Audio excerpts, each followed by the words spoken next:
Viewers अस्सलाम वालेकुम। Viewers, आज का लेक्चर जो है थोड़ा सा रूटीन से हट के होने वाला है। आज के लेक्चर में हम लोग पढ़ने जा रहे हैं सब्जेक्ट के बारे में। इसको हम लोग जो है अपनी ग्रामर में बहुत ही ज़्यादा डिस्कस करते हैं। हर सेंटेंस में इसका जिक्र किया जाता है कि सब्जेक्ट क्या होता है, सब्जेक्ट कैसे। तो आज हम लोग जो है सब्जेक्ट का जो है थोड़ा सा कंसेप्ट क्लियर करने जा रहे हैं। इसकी डेफिनेशन को देखेंगे, ठीक है, जो हमें पढ़ाई जाती है, और इसकी जो आजकल जो मॉडिफाइड डेफिनेशन जो है इसकी जो नेटिव ग्रामेरियन यूज़ कर रहे हैं उसको भी देखेंगे। तो स्टार्ट करते हैं आज का लेक्चर। तो जो सब्जेक्ट होता है इसको जो है क्या कहा जाता है, doer of an action. Subject की जो डेफिनेशन हमें बताई जाती है वो होती है डूअर ऑफ एन एक्शन। मतलब ये हम लोग पढ़ते भी यही डेफिनेशन है, आगे पढ़ाते भी यही डेफिनेशन है, और जो है यही डेफिनेशन जो है हर जगह पर यूज़ की जा रही है कि सब्जेक्ट जो भी होता है वो डूअर ऑफ एन एक्शन होता है। तो इसी डेफिनेशन को फॉलो करते हुए, जो कि आजकल जो है इसको जो है गलत कंसिडर किया जा रहा है कि ये डेफिनेशन जो है ठीक नहीं है, तो फिलहाल इसी डेफिनेशन को फॉलो करते हुए हम लोग जो है कुछ सेंटेंसेस लिखते हैं और उनमें से जो है सब्जेक्ट को फाइंड करने की कोशिश करते हैं। तो सबसे पहले मैं एक सेंटेंस लिखता हूँ।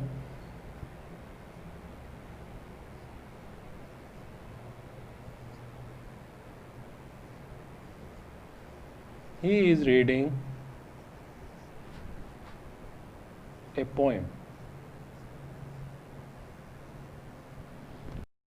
He is reading a poem. तो इसमें जो है सब्जेक्ट की जो डेफिनेशन है डूअर ऑफ एन एक्शन वाली, तो यहाँ पर एक्शन रीडिंग हो रहा है और डूअर कौन है, ही। तो यहाँ पर हम लोग मान लेते हैं कि ही जो है ये हमारा सब्जेक्ट है, ठीक है।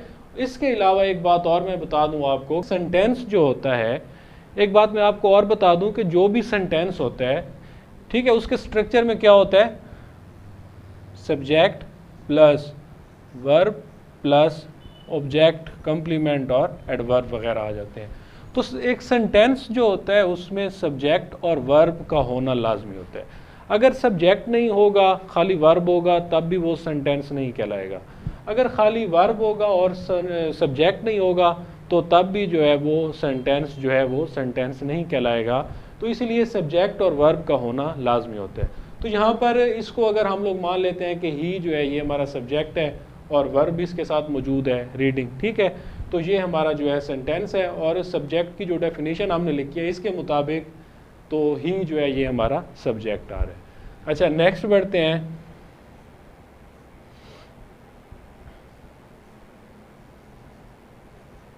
This poem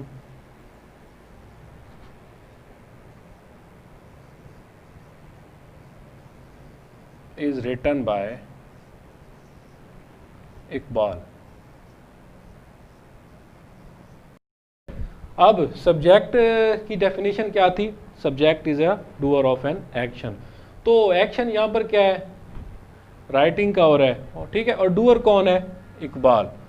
तो हम कह सकते हैं कि इस डेफिनेशन के मुताबिक जो इकबाल है वो हमारा सब्जेक्ट ऑफ द सेंटेंस है, क्योंकि यहाँ पर हम लोग जो है सब्जेक्ट की जो definition doer of an action को ही फॉलो कर रहे हैं, ठीक है।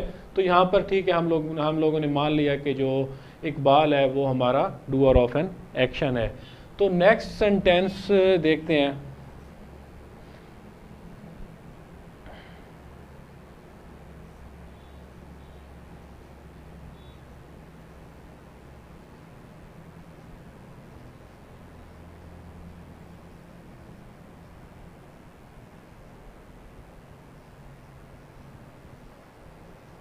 This poem is written in 2020। हाँ जी, अब जो है सब्जेक्ट की डेफिनेशन को माइंड में रखें कि सब्जेक्ट जो होता है वो डूअर ऑफ एन एक्शन होता है। तो यहाँ पर डूअर ऑफ एन एक्शन क्या है, एक्शन तो ये हो रहा है, ठीक है ना, राइटिंग का एक्शन हो रहा है, और सब्जेक्ट हमारा यहाँ इस सेंटेंस में कहाँ पर है, तो डूअर ऑफ एन एक्शन तो इसमें है ही नहीं। इस पूरे सेंटेंस को आप देखें कि this poem is written in 2020, तो क्या हुआ कि यहाँ पर हमें सब्जेक्ट मिल ही नहीं रहा कि subject doer of an action कहाँ पे है इसमें। तो यहाँ पर जो है हम डूअर ऑफ एन एक्शन को फाइंड नहीं कर सकेंगे। तो इसके साथ जो है नेक्स्ट एक सेंटेंस लिखते हैं। चलो,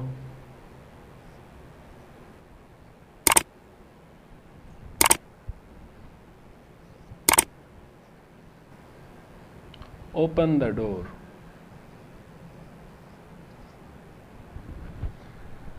ठीक हो गया, ओपन द डोर, दरवाज़ा खोल दो।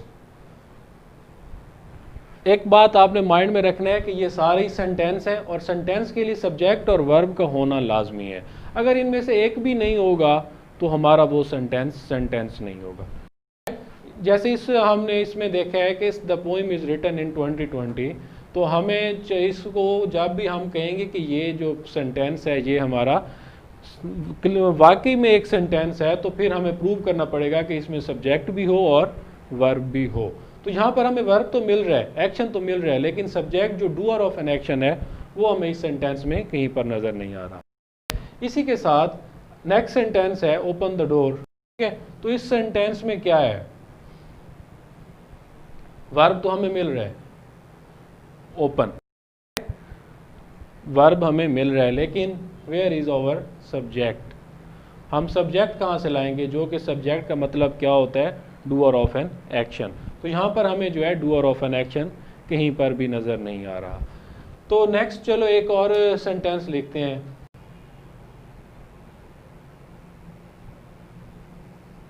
The weather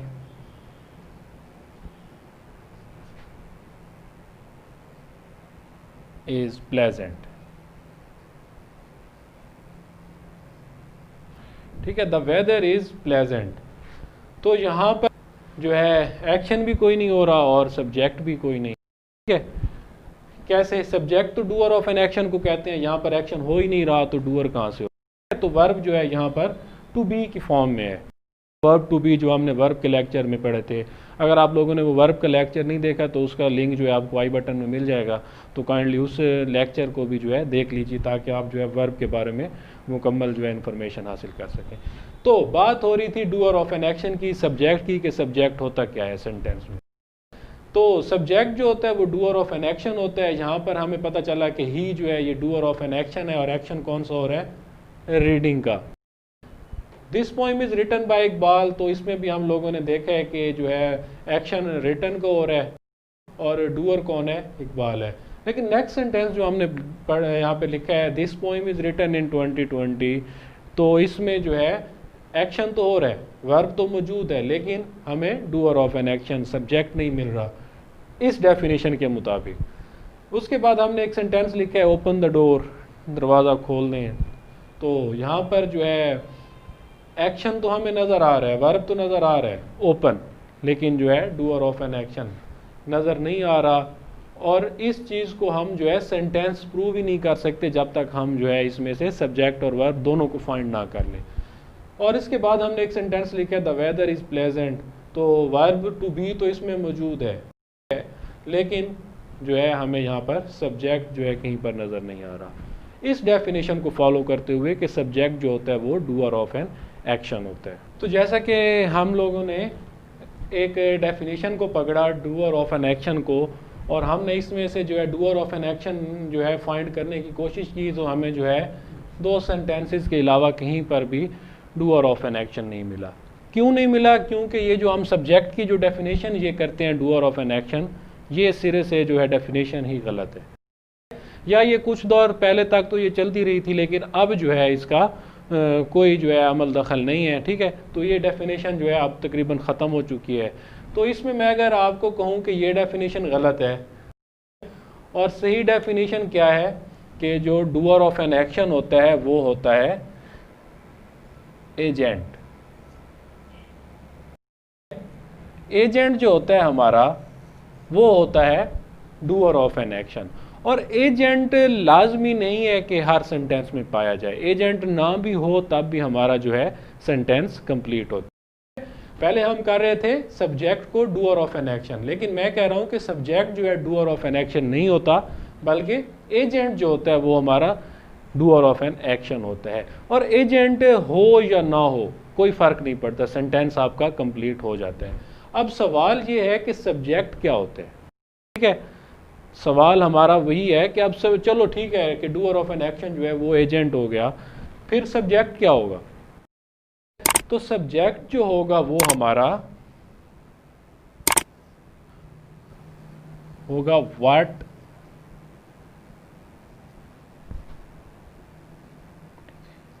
a sentence about.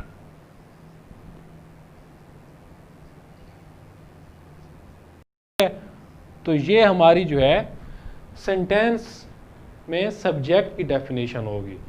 Subject क्या होगा?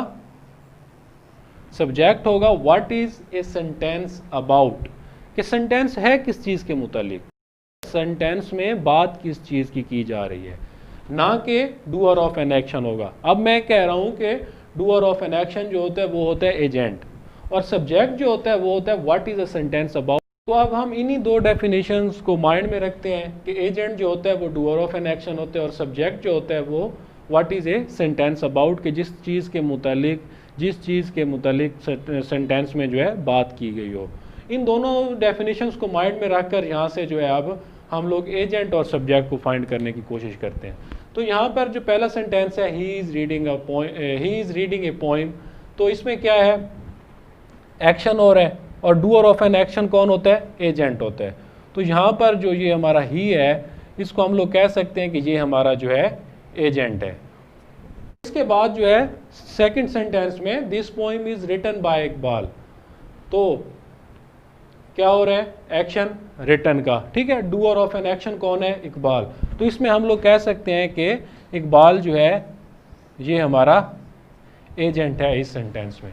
This poem is written in 2020, this poem is written in 2020। तो इसमें क्या है कि एक्शन तो हो रहा है राइटिंग का, ठीक है, रिटन एक्शन है, वर्ब है हमारा, लेकिन इसमें जो है एजेंट नहीं है। तो मैंने पहले ही बताया कि एजेंट के बगैर जो है हमारा सेंटेंस बन सकता है, इसमें कोई टेंशन की बात नहीं है। एजेंट हो या ना हो, सेंटेंस आपका फिर भी कंप्लीट होगा। इसके बाद जो है ओपन द डोर, तो यहाँ पर एक्शन तो हो रहा है ओपन का, लेकिन जो है डूअर ऑफ एन एक्शन नहीं है कि किसने दरवाज़ा खोला, ठीक है, या किसने खोलना है। इसी के साथ द वेदर इज़ प्लेजेंट, तो इसमें जो है एक्शन भी नहीं है और एजेंट भी नहीं है, तो इसमें जो है कोई घबराने की बात नहीं है। अब हम लोग जो है इन्हीं सेंटेंसेस में इस डेफिनेशन को माइंड में रखते हैं कि सब्जेक्ट जो होता है वो होता है what is a sentence about. तो यहाँ पर इन 4-5 सेंटेंसेस में से हम इस डेफिनेशन को माइंड में रखकर जो है सब्जेक्ट ढूंढने की कोशिश करते हैं। तो पहला सेंटेंस है कि he is reading A poem, तो इसमें जो है हमारा सब्जेक्ट क्या होगा? किसके मुतालिक बात हो रही है? Who is reading a poem. Subject हमने पढ़ा है कि जिसके मुतालिक सेंटेंस होगा। सेंटेंस है कि he is reading a poem, तो who is reading a poem? He, ठीक है। तो ये ही जो है ये हमारा यहाँ पर सब्जेक्ट होगा। इसी ही को हम लोग जो है ये इस सेंटेंस में यही हमारा एजेंट है और यही जो है ही हमारा सब्जेक्ट होगा। सेकंड जो सेंटेंस है this poem is written by Iqbal, तो ये सेंटेंस किसके मुतालिक है? इकबाल के मुतालिक नहीं है, बल्कि इस पोइम के मुतालिक है, ठीक है। वैसे अगर देखा जाए तो ये हमारा जो दिस पोइम है ये हमारा ऑब्जेक्ट भी है। इस सेंटेंस के मुताबिक ये ऑब्जेक्ट है और वो हमारा सब्जेक्ट था, लेकिन दिस पोइम जो है इसी के ही मुतालिक, पोइम के मुतालिक बात हो रही है, ठीक है, कि this poem is written by Iqbal. तो ये जो दिस पोइम है, ये वाली जो पोइम है, ये ही हमारा सब्जेक्ट ऑफ द सेंटेंस भी है। दिस पोइम जो है ये हमारा यहाँ पर सब्जेक्ट ऑफ द सेंटेंस है, क्योंकि बात जो है पोइम के मुतालिक हो रही है इस सेंटेंस में। नेक्स्ट आते हैं this poem is written in 2020, तो इसमें जो है हम लोग देखते हैं कि एक्शन ये हो रहा है और डूअर ऑफ एन एक्शन जो कि एजेंट होता है वो है ही नहीं, तो कोई बात नहीं है। इसमें जो है हमारा जो सब्जेक्ट ऑफ द सेंटेंस है कि what is a sentence about, किस चीज़ के मुतालिक सेंटेंस है, तो ये सेंटेंस जो है ये हमारा पोइम के मुतालिक है, तो यहाँ पर भी जो है हमारा पोइम ही हमारा सब्जेक्ट होगा। इसके बाद आ जाते हैं ओपन द डोर पर। नेक्स्ट सेंटेंस है हमारा ओपन द डोर, तो ये मतलब आप लोग देखें ये सेंटेंस किसके मुतल्लिक है, ना ही आपके मुतल्लिक है ना ही मेरे। तो ये जो है डोर के मुतल्लिक है। लाजमी नहीं है कि जो हमारा सब्जेक्ट हो वो सेंटेंस के स्टार्ट में ही आए। इम्पेरेटिव सेंटेंस है हमेशा वर्ब से ही स्टार्ट होता है। तो यहाँ पर जो है हमारा डोर जो है ये सब्जेक्ट है, क्योंकि सब्जेक्ट का मतलब क्या होता है, what is a sentence about, के सेंटेंस है किस चीज़ के मुतालिक। नेक्स्ट सेंटेंस में आते हैं द वेदर इज़ प्लेजेंट। तो हमने जैसे इस डेफिनेशन को देखा था कि सब्जेक्ट जो होता है वो डूअर ऑफ एन एक्शन होता है, तो यहाँ पर ना एक्शन है ना डूअर है, तो फिर हमारा जो सेंटेंस है ये कंप्लीट ही नहीं होता। लेकिन अगर हम जो मैंने कहा है कि ये ठीक डेफिनेशन है कि what is a sentence about, इसको सब्जेक्ट कहा जाता है, तो यहाँ पर किस चीज़ के मुतालिक है सेंटेंस, वेदर के मुतालिक है। तो यहाँ पर जो वेदर है ये ही हमारा सब्जेक्ट ऑफ द सेंटेंस है। तो यहाँ पर जो है मैंने जब कहा कि जो डेफिनेशन ये ठीक है इसकी बजाय, तो इस डेफिनेशन को फॉलो करते हुए हमने तमाम जो है सेंटेंसेस में सब्जेक्ट को फाइंड भी कर लिया है और इसको हम लोगों ने मार्क भी कर दिया है। तो मसला यही होता है कि जब हम लोग एक गलत डेफिनेशन को लेकर चलते हैं तो फिर मसला यही होता है कि हम लोग जो है कहीं ना कहीं जाकर फंस जाते हैं। अगर हमारा कॉन्सेप्ट ठीक होगा, डेफिनेशन हम ठीक अच्छी और बेहतरीन और जो पेट डेफिनेशन है उसको फॉलो कर रहे होंगे, तो फिर जो है हमें मुश्किलात का सामना जो है नहीं करना पड़ेगा। तो मेरे ख्याल से आप लोगों को जो है यहाँ पर सब्जेक्ट का जो है माइंड में जो है आपका जो है क्लियर हो गया होगा। अगर इसके मुतालिक कोई क्वेश्चन वगैरह होता है आपके माइंड में तो आप लोग जो है कमेंट सेक्शन में मुझसे पूछ सकते हैं। बाकी जो है मिलते हैं इंशाल्लाह नेक्स्ट क्लास में, तब तक के लिए